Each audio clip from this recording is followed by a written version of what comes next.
Está no ar o Semear MS, dedicado ao universo do campo. No programa de hoje, você confere. Rota Bioceânica, corredor rodoviário que ligará o Brasil aos portos do Chile, avança como um dos projetos logísticos mais promissores da América do Sul. Decisão da Justiça em Mato Grosso do Sul ajuda produtores rurais em dificuldades financeiras. A medida cautelar garantiu a blindagem temporária dos bens de um agricultor, permitindo uma renegociação das dívidas sem bloqueios ou penhoras. No bate-papo com o produtor, nós vamos entender como funciona o programa Crédito Sistêmico, que impulsiona a agricultura familiar.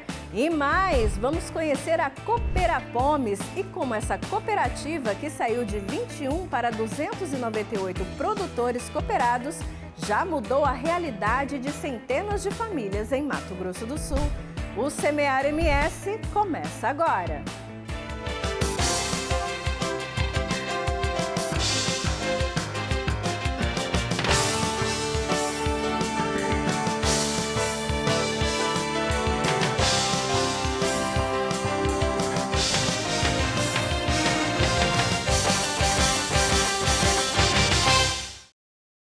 A gente começa o programa de hoje falando sobre a Rota Bioceânica. Esse novo corredor logístico promete impulsionar o comércio sul-americano e Mato Grosso do Sul vive um momento econômico positivo, impulsionado pela atração de grandes investimentos. A Rota Bioceânica, corredor rodoviário que ligará o Brasil aos portos do Chile, avança como um dos projetos logísticos mais promissores da América do Sul. A iniciativa encurta distâncias e reduz custos para exportações e importações, favorecendo setores estratégicos como o agronegócio, a mineração e a indústria. O trajeto parte do Mato Grosso do Sul, atravessa o Paraguai e a Argentina e chega ao Chile, nos portos de Antofagasta, Iquique e Arica, conectando o Oceano Atlântico ao Pacífico. O ministro da carreira diplomática do Ministério das Relações Exteriores, João Carlos Parkson, destaca os impactos para a economia de Mato Grosso do Sul. Não só o setor produtivo será impactado, mas a própria população. Em termos de a internacionalização, a multiculturalização, né? O ambiente se tornará mais internacional, o que vai obrigar o cidadão sul-mato-grossense em geral a se familiarizar com outras culturas, a buscar falar espanhol, a ter contatos mais frequentes com estrangeiros, né? Isso vai impactar em termos de necessidade de você aumentar a capacidade hoteleira, a necessidade de você ter mais restaurantes, de você ter restaurantes com cardápios bilíngues, né? A necessidade de você ter serviço de tradução, né?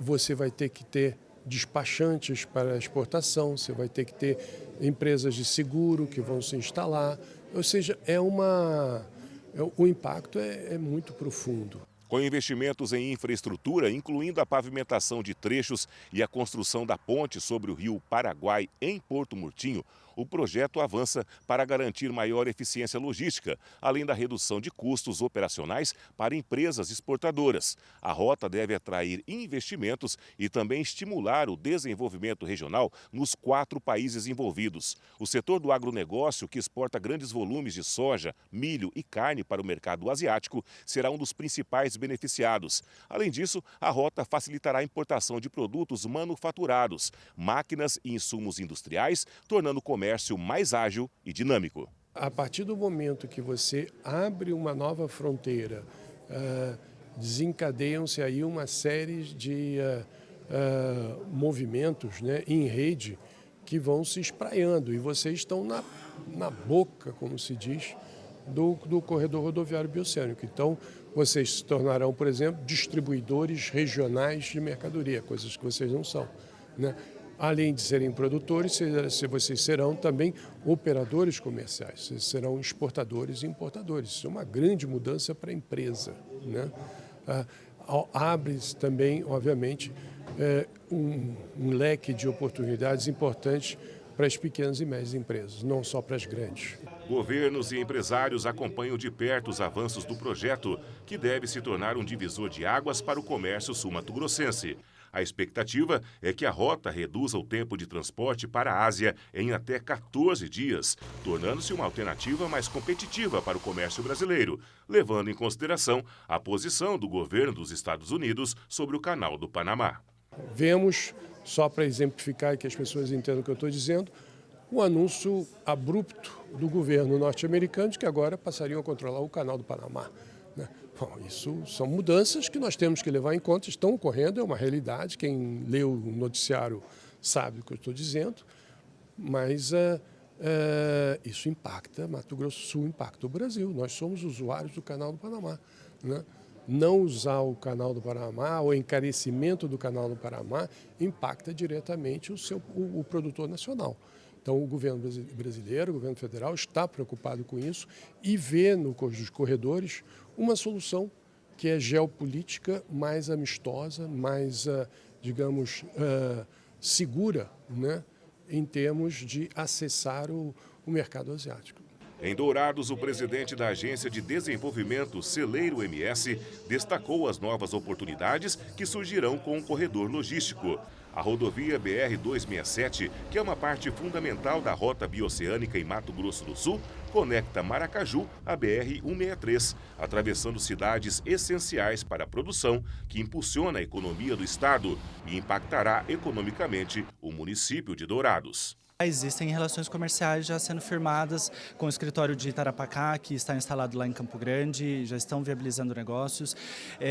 E para a nossa região, com certeza, também haverá impactos, porque o corredor bioceânico, ele não é só uma rota, ele é um corredor, né? Os municípios eles também vão ser afetados da nossa região, porque a BR-267, que é um dos traçados da rota, ela passa nos municípios de Maracaju e Rio Brilhante. E em Rio Brilhante, inclusive, ela encontra com a BR-163, né, sendo um dos principais entroncamentos da rota, e inclusive próximo a Dourados também. Então, por toda essa proximidade, nós acreditamos que a nossa região vai ser muito impactada também pela rota bioceânica. Uma porque o traçado fica um pouquinho mais curto para os caminhões que vêm da região do oeste de São Paulo ou até mesmo do norte do Paraná, para poder acessar então Porto Murtinho e a posterior então Paraguai, e automaticamente também a atração de negócios da área de logística, né? Então, a nossa região ela está bastante propícia a poder receber investimentos nesse sentido. E chegou aquela hora de ficar por dentro de tudo o que acontece no agro. Pegue papel e caneta e anote tudo, porque vem aí a nossa Agenda Rural.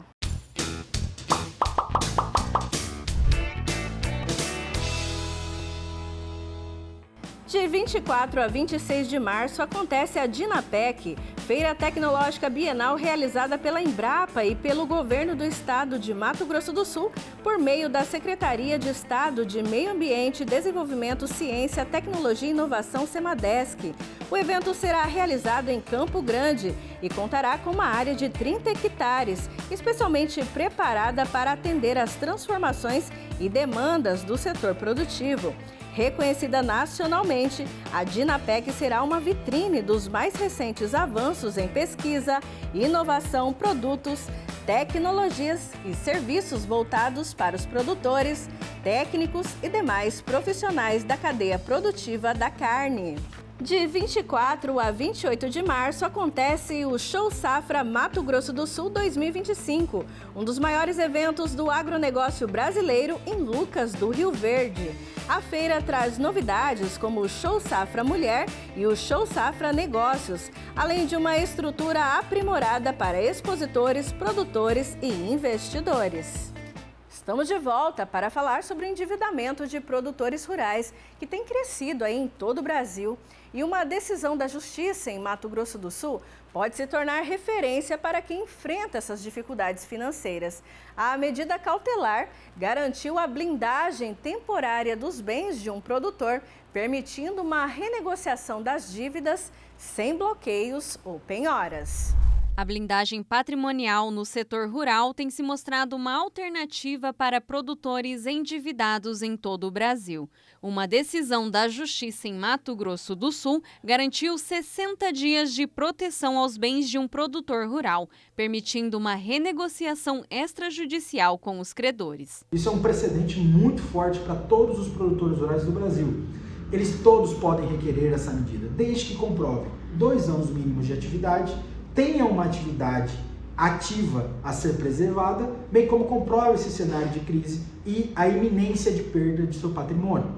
Todo produtor rural que preenche esses requisitos, além daqueles previstos na lei, poderão requerer a mesma medida. A decisão judicial baseia-se no artigo 20b da Lei 11.101 de 2005 e tem o objetivo de evitar o bloqueio ou penhora de bens essenciais para a atividade agrícola. Nesse período, o produtor rural tenta um acordo com os credores para regularizar as dívidas sem precisar recorrer à recuperação judicial. Essa medida cautelar, ela é um direito assegurado em lei. Então, o produtor pode lançar mão disso para que ele consiga, utilizar-se dessa ferramenta e negociar com seus credores, tá? De uma forma que ele vai conseguir fazer uma reestruturação de toda a sua dívida, porque todos são chamados, em audiência de conciliação no Sejusc. É um procedimento pré-processual, então é uma medida que oportuniza, antes de partir para uma recuperação judicial ou extrajudicial, oportuniza uma negociação e resolver o problema. O endividamento rural é uma questão que afeta significativamente a economia brasileira, especialmente em estados com forte atividade agropecuária, como o Mato Grosso do Sul. Estima-se que quase 50% dos produtores rurais brasileiros possuam algum tipo de dívida, seja com instituições bancárias, financeiras ou cooperativas. As projeções indicam que esse montante poderá ultrapassar R$1 trilhão esse ano. No Brasil como um todo, a safra 2024-2025 vai representar um certo fôlego, porque em 73% da área do país a produção vai ser muito boa. E com grande produção, isso cria fôlego para os produtores pagarem parte das dívidas, renegociarem. Agora, a situação de Mato Grosso do Sul é mais complicada. Por quê? Porque em quase 70% do território, para ser mais preciso, em 68,7% do território, nós tivemos chuvas irregulares. Então completou-se o 3º ciclo de frustração de safra. Então tem produtor com perda de 30%, de 40%, de até 70%. E isso piora muito a situação, porque ele está comprando o insumo com um preço muito elevado, principalmente por conta do câmbio, e ele tem esse problema de a frustração da safra não permitir que ele regularize os custos dessa produção.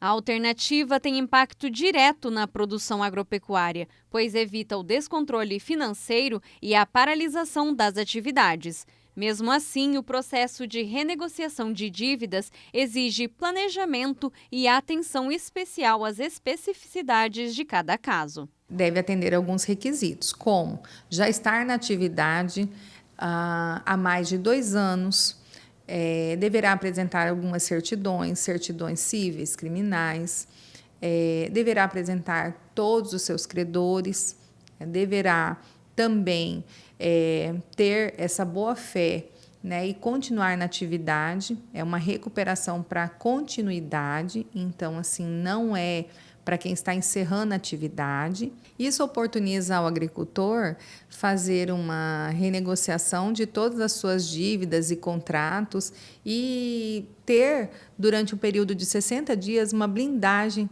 sobre seus bens, sobre todos os contratos, todas as negociações. Para evitar perdas de maquinário e outros bens essenciais à atividade, é fundamental que o produtor busque orientação especializada. Um profissional da área pode auxiliar no planejamento financeiro e jurídico, evitando medidas extremas, como a execução de dívidas ou até mesmo a perda da propriedade. Muitos produtores rurais que não conhecem dessa medida, muitas vezes entregam seus maquinários, entregam seus bens de produção para liquidar a dívida e muitas vezes sequer pagam o restante do financiamento. Normalmente esse maquinário vai para leilão Indo a leilão, o valor do arremate desse maquinário muitas vezes nem paga o próprio financiamento, ou seja, o produtor perde o maquinário, não paga a dívida e ainda fica endividado. Então, muitas vezes, esse produtor rural perde o seu bem sem conseguir liquidar a sua dívida. Então, conseguindo blindar o seu patrimônio e proteger o seu patrimônio, com certeza a estabilidade estará instaurada para esse produtor, porque ele vai continuar produzindo, não vai ter que entregar o seu bem e vai conseguir melhores condições de negociação com seus credores. A organização dos agricultores familiares pode fazer toda a diferença na vida de quem produz no campo. É o caso da Cooperapomes, cooperativa que saiu de 21 para 298 produtores cooperados e já mudou a realidade de centenas de famílias em Mato Grosso do Sul. Essa história inspiradora a gente confere agora no quadro Paixão pelo Agro.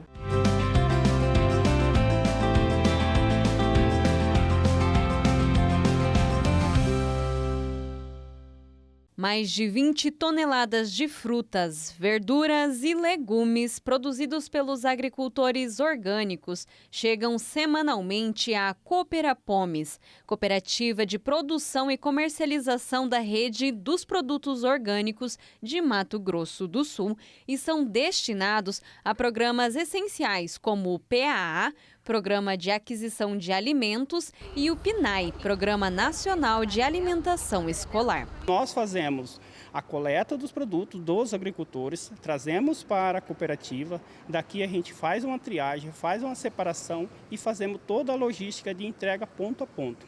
Hoje nós entregamos mais de 100 pontos em Dourados, incluindo a rede municipal, a rede estadual de ensino da alimentação escolar, do PA, Doação Simultânea, CONAB, e também do Exército. E agora nós estamos avançando também para novos mercados e novos municípios na região da Grande Dourados. Por muito tempo, os agricultores da Apomes, Associação de Produtores Orgânicos de Mato Grosso do Sul, lutaram para vender seus produtos a preços justos. Mas a falta de estrutura quase os fizeram desistir. Foi nesse momento que nasceu a Cooperapomes, transformando a realidade do campo. Mais do que uma cooperativa, ela se tornou a ponte entre o produtor e o mercado, garantindo que o esforço de quem planta se traduza em renda, dignidade e qualidade de vida. A Cooperapomes ela nasceu de um processo longo, de construção através da rede Apomes, que é a Associação dos Produtores Orgânicos do Estado do Mato Grosso do Sul, que já tem a história desde os anos 2000, e vinha trabalhando com os agricultores no processo de organização, de produção, através dos núcleos que a Apomes tem esparramado aí na região do estado, principalmente a região Cone Sul do estado. Em 2017, nós sentimos a necessidade de criar uma cooperativa para tocar a parte de comercialização. E a rede Apomes, a associação, ficar mais na parte de projetos, elaboração de projetos, escrita de projeto, e a parte de comercialização ficaria com a cooperativa.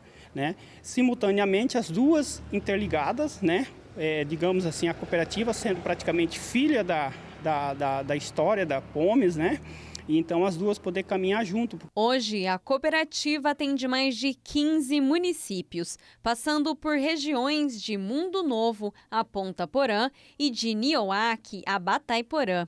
Com sede em Dourados, essa estrutura foi construída com parcerias estratégicas. O presidente da cooperativa, Antônio Paulo Ribeiro, destaca que o crescimento foi significativo. Olhando os números, os primeiros contratos nós assinamos lá em 2017 de R$300 mil. Hoje nós já estamos aí assinando contratos acima de 3, 4 milhões de reais. Então, assim, houve um avanço. Nós já conseguimos estruturas, Ainda precisamos avançar cada vez mais, ainda tem muito mais estrutura, principalmente logística, pensar processamento, mais armazenamento e tal. Mas hoje a gente já conseguiu, com recurso próprio, por exemplo, comprar uma câmara fria que a gente não tinha lá atrás. Em 2018, eram apenas 21 agricultores cooperados. Hoje já são quase 300 e a perspectiva é aumentar ainda mais essa rede. Além de garantir a venda, a cooperativa impulsiona a renda dos agricultores. Os cooperados conseguem ganhos de até R$100 mil por ano, somando diferentes programas e contratos. A gente iniciou com 21, mas logo veio sendo inserido novos agricultores que já participavam da rede Apomes, né? Esses agricultores já veio querendo fazer parte da Cooperapomes. E de lá para cá a gente tem recebido bastante demandas de agricultores querendo fazer parte, porque começou a ver na história da Cooperapomes a possibilidade dele aumentar a sua renda, né? Poder comercializar mais. Além do impacto financeiro, a cooperativa oferece acesso aos agricultores a crédito sistêmico em parceria com bancos e fundações, que permitem investimentos em infraestrutura e custeio da produção. O crédito sistêmico ele é um crédito que ele olha para a propriedade como um todo. Né? Quando você vai na propriedade, várias atividades desses agricultores fazem parte da renda dele.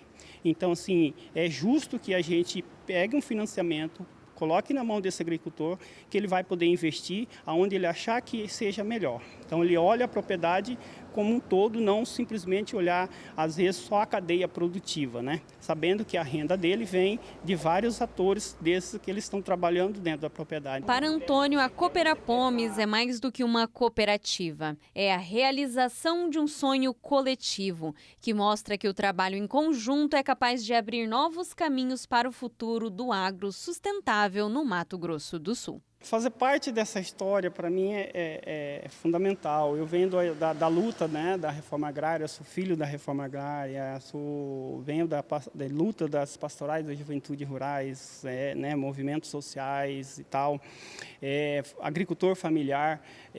Tive esse compromisso de assumir, né, como diretor-presidente, né, fundador da Cooperapomes, né? Então estamos no segundo mandato nessa gestão, e ver essa evolução, né? E a expectativa do agricultor também, isso para mim é muito satisfatório, né?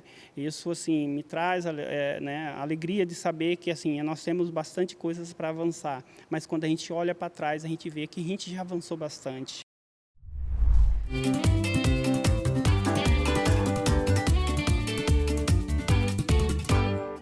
Olá, começa agora o bate-papo com o produtor e o tema de hoje é como o crédito sistêmico ajuda o pequeno produtor rural. E para falar sobre esse assunto, a gente convidou o Olácio Comori, que é o coordenador da Apomes, a Associação de Produtores Orgânicos de Mato Grosso do Sul. Olácio, o que é o projeto, né? Esse projeto Crédito Sistêmico. Muito bom dia. Bom dia. Obrigado pela oportunidade aí.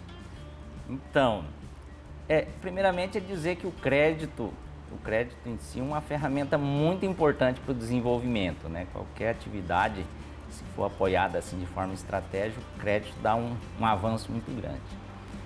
E o crédito no Brasil ele foi pensado, acho que de diversas formas, e às vezes o sistema financeiro não consegue diferenciar entre uma propriedade de um pequeno produtor que vive lá, né, que é o mais comum dentro da nossa associação, vive um dia a dia, uma diversidade muito grande dentro da sua propriedade, de um grande produtor, às vezes, que planta uma monocultura, né, tem foco numa cultura só. Então a vida desses dois é totalmente diferente e é importante que o sistema financeiro consiga enxergar o que é trabalhar e sobreviver de uma cadeia produtiva mais estruturada e o que é trabalhar e tentar estruturar uma propriedade que tem uma diversidade, tem uma série de componentes que faz, né, o dia a dia desse agricultor. Aí, no caso, esse olhar sistêmico, então, seria o olhar específico, né, de cada situação, cada propriedade, né? O que realmente ela precisa, seria isso? Sim. O nome crédito sistêmico, ele foi colocado porque é um crédito que tenta enxergar não uma cadeia produtiva específica, mas o conjunto de atividades que o pequeno produtor faz na propriedade, tentando identificar onde é que pequenos investimentos ou custeio com o crédito faz uma grande diferença para aquela família. Então, o crédito sistêmico tem que ter esse olhar sistêmico mesmo. E quem que pode participar, né? Qual é as características do produtor rural que pode aderir a esse sistema? Pela característica né, desse olhar sistêmico, os produtores que trabalham com a produção orgânica, agroecológica, aqueles que conseguem associar, né, as atividades, fazer uma integração entre atividades, são os mais propensos a poder ser os beneficiários desse crédito. Porque ele não é um crédito para uma cadeia produtiva, mas para um conjunto. E esse conjunto, o olhar de quem trabalha com a agroecologia tenta enxergar esse conjunto. Por exemplo, um produtor que tem horta, faz criação de pequenos animais, a esposa tem uma atividade de leiteria, né? Tira um pouquinho de leite, tem um grande pomar aí também que produz frutas durante uma época do ano e tem um pedacinho de lavoura também, planta mandioca. Como é que a gente vai enxergar? Um pequeno investimento ali na horta, a gente acabou investindo, ajudando o produtor a consolidar um sistema de irrigação mais completo para diminuir o trabalho, né, da irrigação de manhã. A gente proporcionou com que ele adquirisse um tratorito, que é um microtrator para ajudar no preparo dos canteiros. Reformar um galinheiro, olha aí. Olha aí. Como o crédito não pode ajudar, porque ele tem uma criação bastante expressiva de galinhas, vende ovo, vende frango. E tudo isso com a sobra da horta, né? A horta proporciona algum resíduo que ajuda a tratar das galinhas. O esterco das galinhas, por sua vez, também retorna para a horta para ajudar na adubação. E a decisão também de, nesse mesmo crédito, colocar a aquisição de uma matriz leiteira foi porque a gente percebeu que a propriedade tinha um potencial para aumentar um pouquinho mais o rebanho, né? Porque estava sobrando comida, a silagem tinha em quantidade que era possível ter mais uma matriz. E a partir do momento que a família adquiriu uma matriz de melhor qualidade, maior aptidão leiteira, quase que dobrou a quantidade do leite produzido por essa propriedade, né? Então o crédito teve essa seguinte visão, né? Diminuir o desperdício da propriedade, né? Fazer com que as atividades se integrassem melhor, diminuir a penosidade do trabalho do agricultor, né? Porque investindo num microtrator agora ele não tem um trabalho mais penoso, e essa questão do acesso ao crédito sempre foi um desafio. A partir do momento que a gente conseguiu fazer uma aproximação com uma fundação que nem é do Brasil, né? Ligada a um banco lá da Holanda, a Fundação Rabobank, e a especialidade deles é crédito. E essa fundação acreditou numa proposta da gente conseguir fazer chegar esse crédito de forma diferenciada lá para os nossos associados e acabou aplicando uma quantidade de recursos numa experiência, num projeto piloto, né? A gente já vai para o 4º ano dessa experiência, né? Um recurso foi aplicado já atendendo aí 45 produtores individuais, 2 cooperativas, e pelas cooperativas o benefício indireto foi muito maior do que só as 45 famílias. No total, a gente calcula que 200 famílias foram beneficiadas pela experiência piloto do crédito sistêmico. O senhor deu exemplo aí de propriedades rurais que dobraram, né, a questão da produtividade, do lucro, mas eu acredito que o produtor rural também tenha a dúvida, né, ou está interessado em saber também sobre os desafios, né, seu Lácio, para estruturar toda a cadeia produtiva ali da sua fazenda. Teve desafios? O grande desafio é esse olhar sistêmico, tá? Eu acredito que o projeto precisa ter uma assistência técnica, um acompanhamento de técnicos que tenham uma visão interdisciplinar, assim, porque não dá para enxergar uma propriedade só pelo aspecto técnico agronômico, mas tem que enxergar como é que a família vive naquela propriedade, qual a interação que ela construiu, por que a criação de pequenos animais é importante, né? Então, assim, é esse conjunto que precisa ser compreendido. Esses são um dos pontos, né? Não tem muitos profissionais com essa visão interdisciplinar, que é estimulada muito no movimento agroecológico, na produção orgânica, fala muito disso, né? Esse é desafio. Mas também um dos grandes desafios é fazer o sistema financeiro entender que isso é importante para o pequeno. E, de repente, até implantar no Brasil o que já se faz em outros países, como a Holanda, né? O senhor falou agora da fundação, né, Rabobank, né, que ajuda, né, que está apoiando esse projeto. E por que não no Brasil, né? Porque não tem ainda esse olhar, né, que o senhor falou. E as expectativas para o futuro, né? O que o senhor enxerga desse projeto aí para os próximos meses, os próximos anos? O senhor me falou também que esse projeto está acontecendo aqui em Mato Grosso do Sul, mas que o senhor também tem levado ele para outros estados, não é mesmo? Então, depois do estudo, né, que resultou nesse relatório, né, que foi lançado recentemente, a Fundação Rabobank, ela decidiu ampliar a experiência. Então, ela ampliou a quantidade de recursos investidos ali para atingir uma quantidade maior de famílias. E, além disso, né, ela está expandindo, né, ela propôs a expansão dessa experiência para 3 cooperativas do Rio Grande do Sul. Né, cooperativa de agricultores familiares, também que cada uma vai receber também uma cota de um recurso para aplicar com a metodologia sistêmica. A gente já tem dialogado com essas cooperativas, a gente já está fazendo um intercâmbio aí de conhecimento, um pouco de saber a realidade deles lá, como é que esse crédito vai funcionar. Então, em termos de futuro próximo, a gente ampliar o alcance, né, dessa experiência piloto e depois expandir até para outros estados, né? Isso aí é muito interessante aí do nosso ponto de vista. Agora, em termos assim de médio prazo, longo prazo, essa experiência também já foi estudada pelo movimento agroecológico. E a gente quer, através de informações que existe hoje de forma mais concreta, apesar do número ainda não ser muito significativo, né, 45 experiências a campo, que a gente possa ajudar o próprio governo a criar políticas públicas específicas para essa diversidade que existe nas pequenas propriedades. Quem sabe aperfeiçoar as linhas de crédito para esse público, né?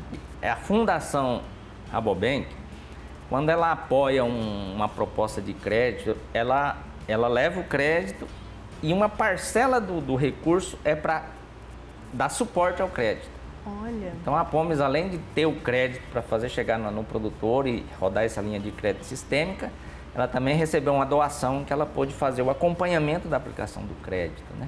Porque esse acompanhamento é fundamental para o projeto dar certo. Não só para fazer a proposta, mas para acompanhar a aplicação da proposta. E durante esse período de acompanhamento pode ser que seja necessário fazer pequenas correções de direção, né? Pode ser que alguma coisa não esteja dando certo e aí o acompanhamento consegue, às vezes, reparar alguma direção que não está tão correta, né? Uhum. Mas realmente, assim, ampliar a quantidade de técnicos que possa acompanhar esses pequenos agricultores que ainda vivem dessa diversidade. Pode ser que o pequeno ele vai se especializando, ele vai crescendo, tem um certo momento que ele já se torna empresário de uma atividade mais específica. Mas a grande maioria do nosso público, né, da nossa associação, ainda é aquele que vive de uma diversidade ali na propriedade. Aí precisa ser enxergado isso, né? Agora falando uma coisa que interessa muito, hein, seu Lácio? Ó, din-din, dinheiro no bolso, né? Como é que faz os produtores? Tem um limite de crédito que eles podem pedir para investir na propriedade? Nesse grupo, né, que a gente está no projeto piloto que o senhor tem coordenado aí, de 46 famílias, né? Geralmente os créditos variaram aí de quanto em valores? A média, né, acho que chama ticket médio dos créditos foi de R$23 mil. Uhum. São valores assim que para uma família que está iniciando.